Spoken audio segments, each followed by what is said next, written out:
The road that you must walk to earn the right of entry into the old money elite is not easy to navigate, and along the way, major sacrifices must be made to reach the true zenith of financial stature. Some choose to sacrifice time with their family, working late nights to provide. Others sacrifice their health, overworking their bodies to grow their wealth. However, a small contingent of this high echelon of society chooses to sacrifice something much deeper and more intrinsic to the human experience. In their pursuit of an unparalleled financial legacy, they appear to forgo fundamental ethical principles, leaving behind what it means to play fair, have compassion, and think of the impact their actions may have on others. Instead, they build their empire on, in a word, scandal. In today's episode, we look at a man who, so toiling on the quest for financial freedom, sacrificed his relationship with a son, audaciously breached the privacy of some of society's most valued citizens, and manipulated political landscapes via his media dominance, as we describe the Murdoch family, the $19 billion empire built on scandal. For most, the name Rupert Murdoch needs no introduction, and, even in 2024, at the twilight of his financial career, he has more wealth than most could even dream of accomplishing.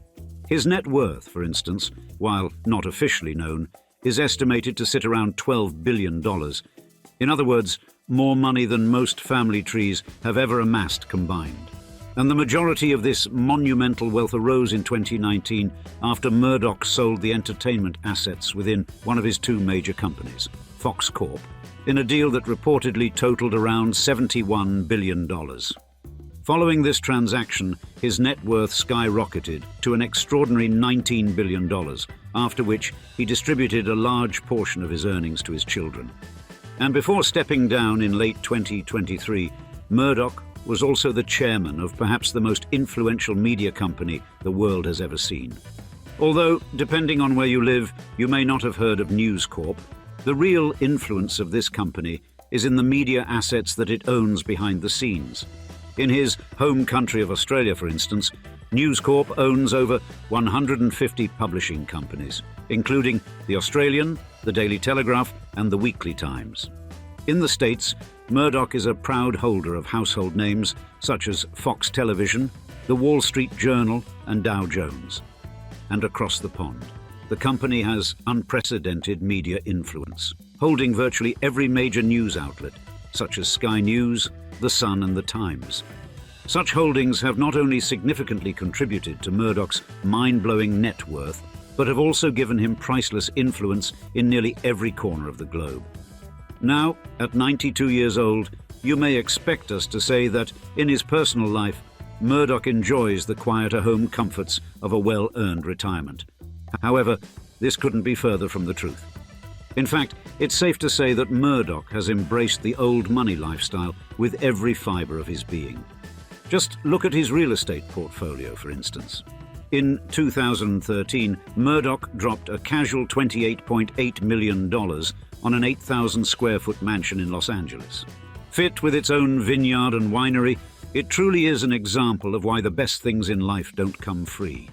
However, this idyllic mansion is nothing in comparison to the penthouse Murdoch purchased in New York back in 2014, which broke the record for the most expensive house sale at $57.5 million. Spanning an entire floor of the apartment complex, this mega apartment overlooks the captivating beauty of Lower Manhattan, which Murdoch can view in any of his 5 bedrooms. Oh, and if he ever needs some advice at the gym, he can just go ask his neighbor, legendary NFL star Tom Brady. Now, when he's not looking down at the bustling streets of Manhattan, Murdoch is viewing it up close in his Mercedes Maybach S600, a vehicle that personifies luxury and backs it up with a $200,000 price tag. But if that's not enough prestige for you, then how about his $400,000 Rolls-Royce Ghost Black Badge?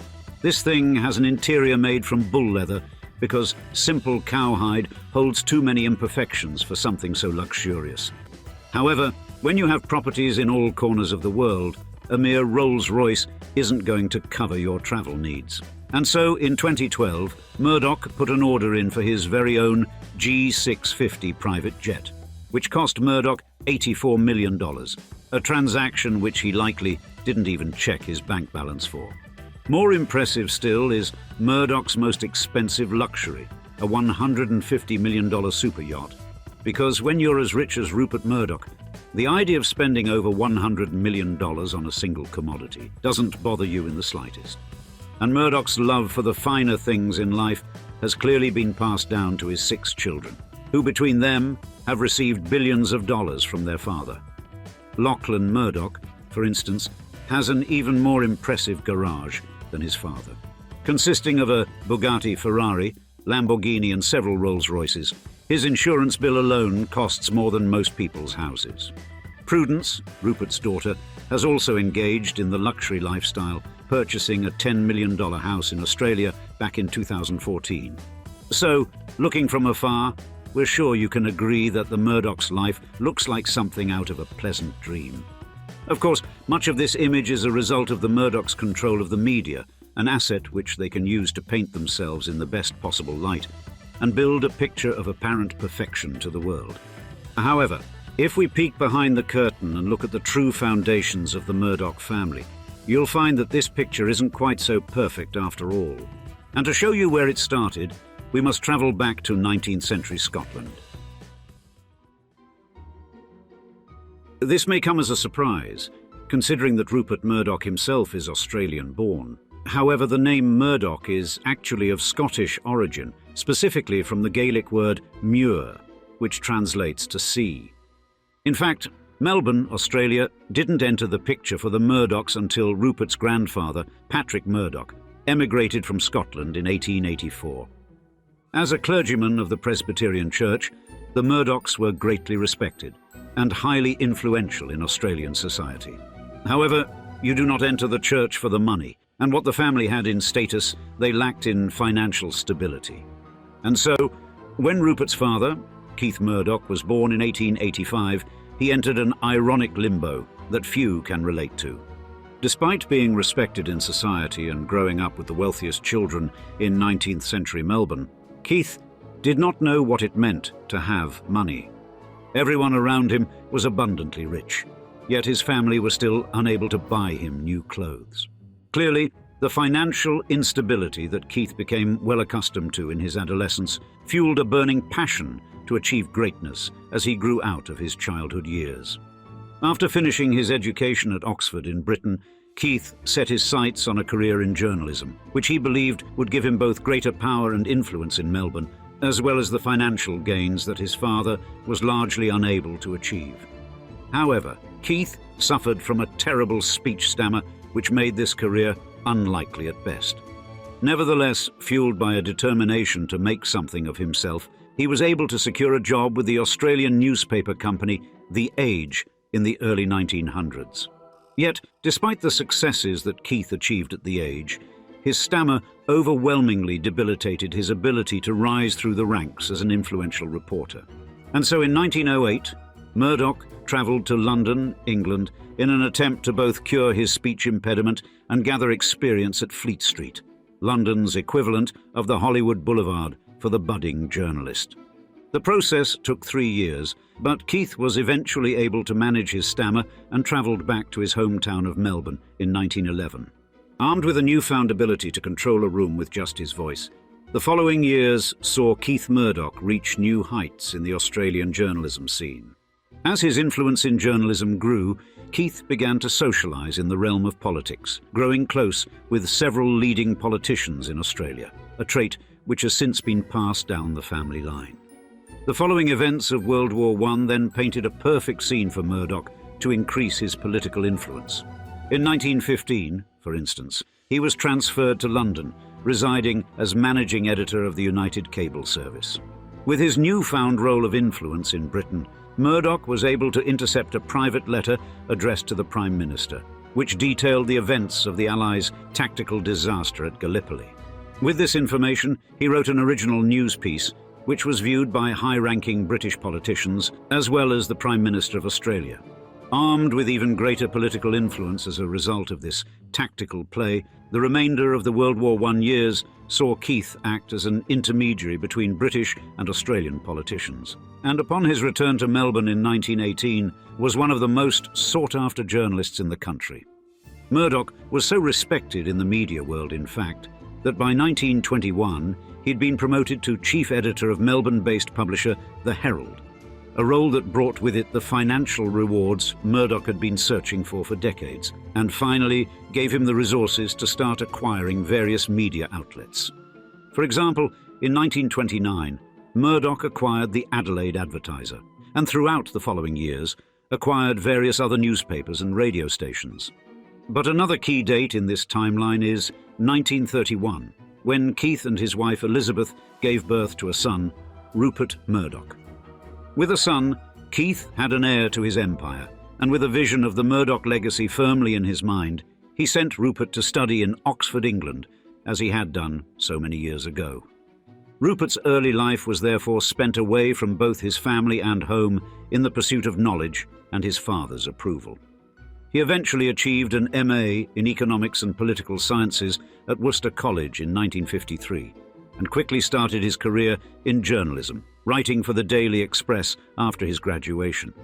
Consequently, ignited by the passion instilled by his father, Rupert and journalism were a match made in heaven. He quickly dialed into a newer, more radical form of journalism, which confronted taboo subjects head-on rather than deliberately avoiding them, as so many news outlets did in the 40s and 50s. However, Rupert's career in London came to a sudden, grinding halt in 1954 when he received news that his father had unfortunately passed away. Fired on both grief and entrepreneurial spirit, Rupert rushed back to Australia to take over the family business, notably the Adelaide, which his father had built to reach an audience of 75,000 in southern Australia. At just 21 years old, Rupert Murdoch had a lifetime to build upon his father's legacy, and he did not waste a second. Murdoch immediately injected his risque, brash journalism style into the Adelaide throughout the 50s, which almost immediately started to improve the company's readership figures. Business continued so smoothly, in fact, that in the early 60s, Murdoch was able to buy several notable Australian newspapers through News Corp, such as Perth's Sunday Times and Sydney's Daily Mirror.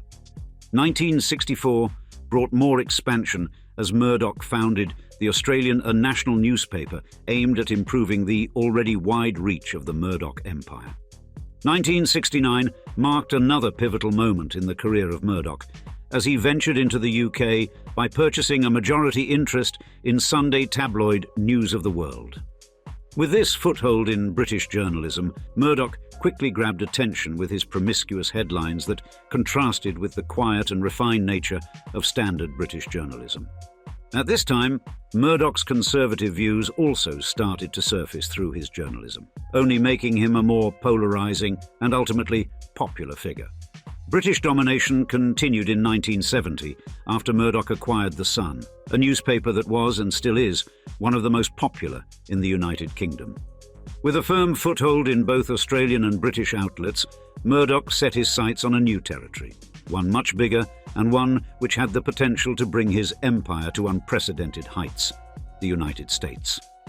You see, his conquest began in 1973 in San Antonio, Texas, with the acquisition of 2 newspapers.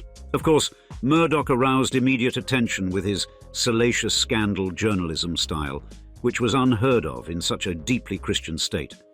And, as was expected, readers quickly fell in love with this style of journalism, finding it both fresh and secretly exciting.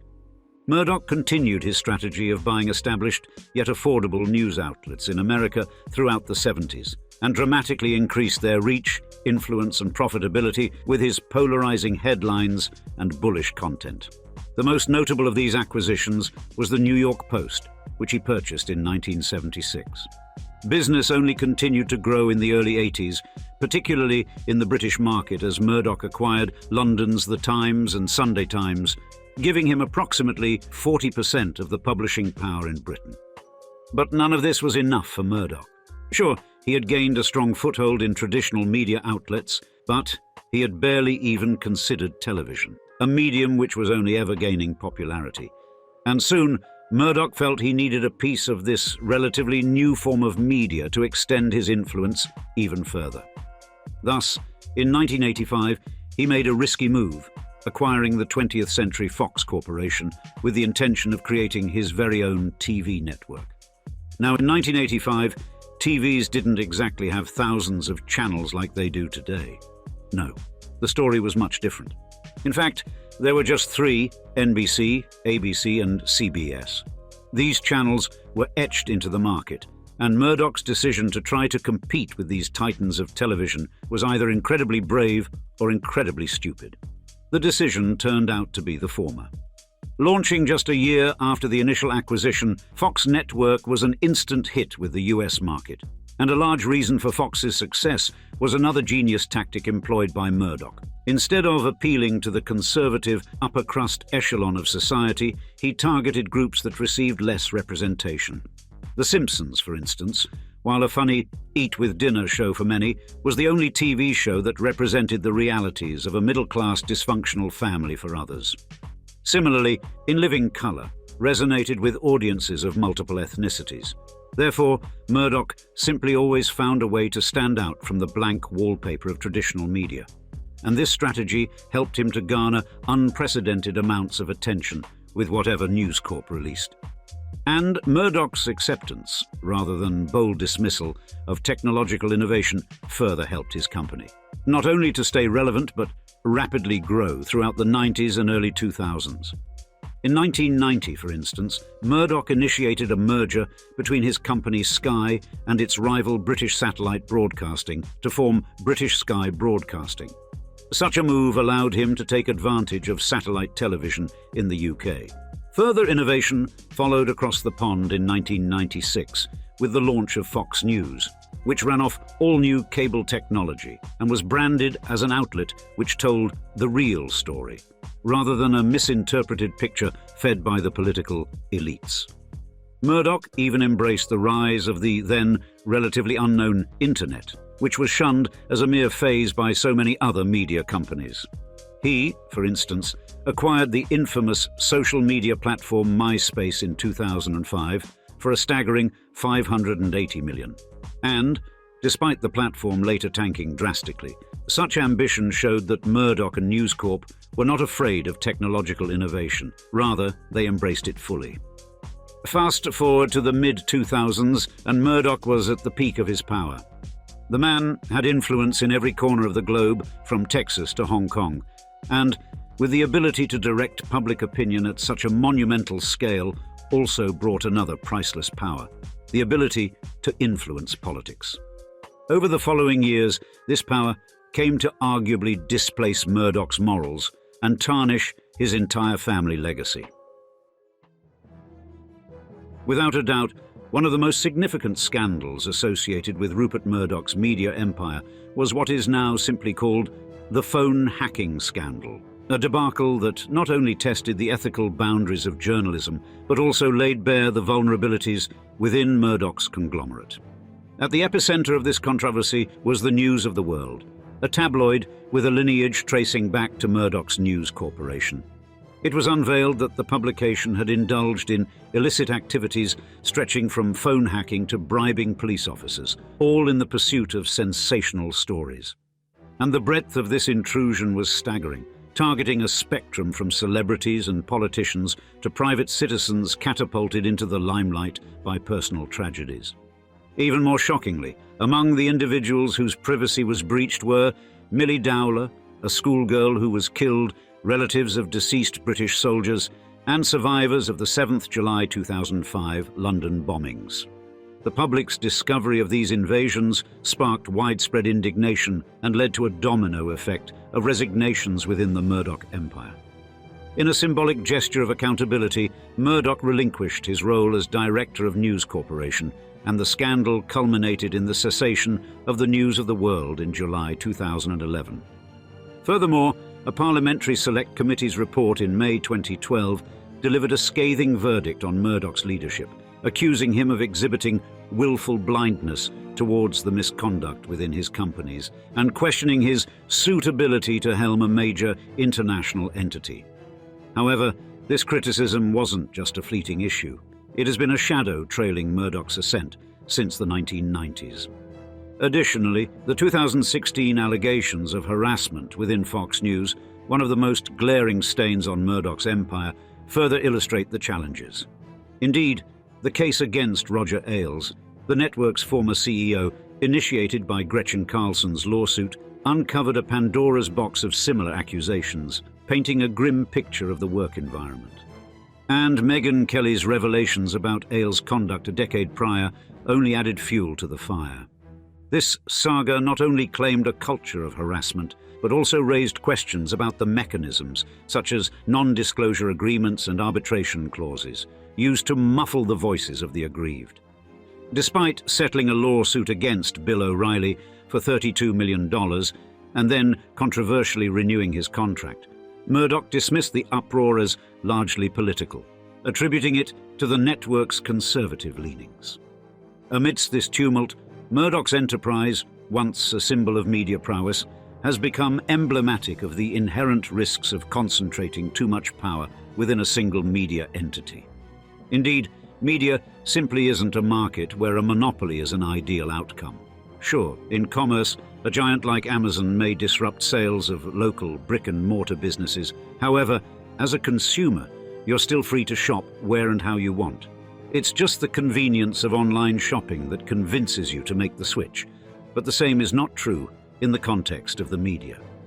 As humans, we change our opinions on topics based on the information we have available, much of which is fed to us through the media. If there are lots of media companies giving many political opinions, then it falls to our own judgment to pick which we think is correct. But when this competition is taken away and only one political opinion is given to us, the reality is that we will be more likely to side with that argument. Therefore, Murdoch's media empire has been seen to attack the intrinsic values of freedom of information, thought, and speech. And such an attack has not sat well with those in the firing line. In Australia, for example, a petition was formed against Murdoch in 2021 regarding his overwhelming 70% control of the Australian media, concerns professed by former Prime Minister of the Labour Party, Kevin Rudd. Rudd has suggested that, with such control of the media, Murdoch is able to assert his conservative views on the electorate, thereby giving the Conservative Party an unfair advantage in elections. Several publicly played-out family scandals have also tarnished the rather fragile public image of the Murdoch family. Primarily, Rupert and his son James had a major disagreement over the effects of climate change, to which Rupert suggested there was no need to worry. Their views were so contested, in fact, that in 2020, James made the decision to resign from his extremely well-paying role as director of News Corp. This event has only reinforced in many minds the view that Rupert Murdoch is nothing more than a manipulative, profit-driven individual who will use his power and influence to improve his own financial situation, no matter the repercussions on others. Now, Rupert Murdoch's journey through the landscape of personal relationships is as multifaceted as his media empire, marked by a series of marriages that have captivated public attention. His foray into matrimony began at 25 with Patricia Booker, a flight attendant and part-time model from Adelaide. Despite the disapproval from his mother, their union in 1956 brought Murdoch into the realm of family life, heralding the arrival of their daughter Prudence in 1958. Next, the dissolution of his first marriage in 1967 paved the way for Murdoch's second chapter with Anna Murdoch-Mann, a Scottish journalist he encountered through a professional interview. This partnership, lasting 32 years and producing 3 children, stood as Murdoch's longest matrimonial chapter until its conclusion in 1999, amidst speculation of Murdoch's infidelity. And not long after his separation from Anna, Murdoch entered into marriage with Wendy Deng in 1999, a union that began when Deng was an intern at Star TV, part of Murdoch's News Corp. Despite the significant age difference, their marriage lasted 14 years and welcomed 2 daughters, Grace and Chloe, before ending in 2013. Murdoch's romantic ventures continued with his marriage to Jerry Hall in 2016, following an introduction by his family members in Australia. This chapter lasted 6 years, concluding with Hall's divorce filing in June 2022, which was finalised by August of the same year.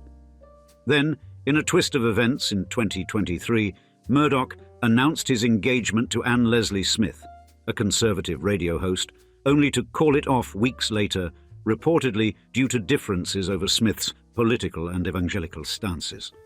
Following this, Murdoch was linked to Elena Zhukova, a retired scientist and ex-relative by marriage to Roman Abramovich, spotlighting their association during a Mediterranean outing.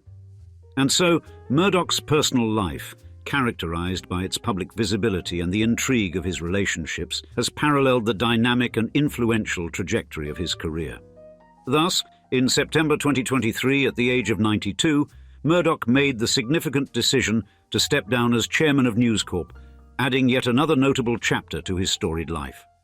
And with James gone, the heir apparent to the Murdoch legacy is Rupert's eldest son, Lachlan. He's now taken over his father's role as managing director of the parent companies Fox Corp and News Corp, which were split in 2013. However, Lachlan's power is fragile at best and is cemented only as long as his father is alive. This is because, upon Rupert's passing, the Murdoch family trust will take effect. This trust effectively splits the holdings of both of Rupert's companies equally between his 4 children, Lachlan, James, Prudence, and Elizabeth. By splitting the companies in this way, Rupert's death may create a landscape in which the 4 children are engaged in a high-stakes drama reminiscent of HBO's Succession, the very show influenced by the real-life dynamics of the Murdoch family. And again, just like Logan Roy's character on the iconic series, the children have publicly noted that throughout their childhood, Rupert chose to create competition in the family, inspiring rivalry rather than collaboration. Furthermore, the 2 sons, Lachlan and James, have never exactly seen eye to eye. When James publicly left his position as director and heir to his father's empire, Lachlan seemed to side with his father and has since, in his capacity as executive of News Corp and Fox Corp, done nothing to address his brother's concerns about climate change. And what of the daughters? Well, Elizabeth, when given the chance in 2011, flat out refused to join the board of directors at News Corp. Furthermore, she has since expressed no desire to pick up her father's empire, instead choosing to form her own media group. Prudence has likewise expressed little interest in taking the full reins of the Murdoch empire, opting to spend the majority of her career as a board member of the Times subsidiary. Thus, it is ultimately likely that Lachlan will be the one to carry forward his father's immense empire. He, by siding with his father in the media and taking control when James left the company, has painted himself in the best light in the public eye. Furthermore, he is the most like by his father, and envisions Rupert's ideology thoroughly. Finally, as the executive of the 2 companies, he clearly has more de facto power than any of his siblings, and will in all likelihood continue his position upon the death of his father. Ultimately, the legacy of the Murdoch family has spanned centuries, and through its media power, the family has influenced politics, birthed scandals, and tested morals in the pursuit of power. With Lachlan now at the wheel, one can only imagine what the future of the Murdoch legacy will look like. And now, we'd like to see you in the comments. Which media mogul or tech titan would you like us to cover next on this channel?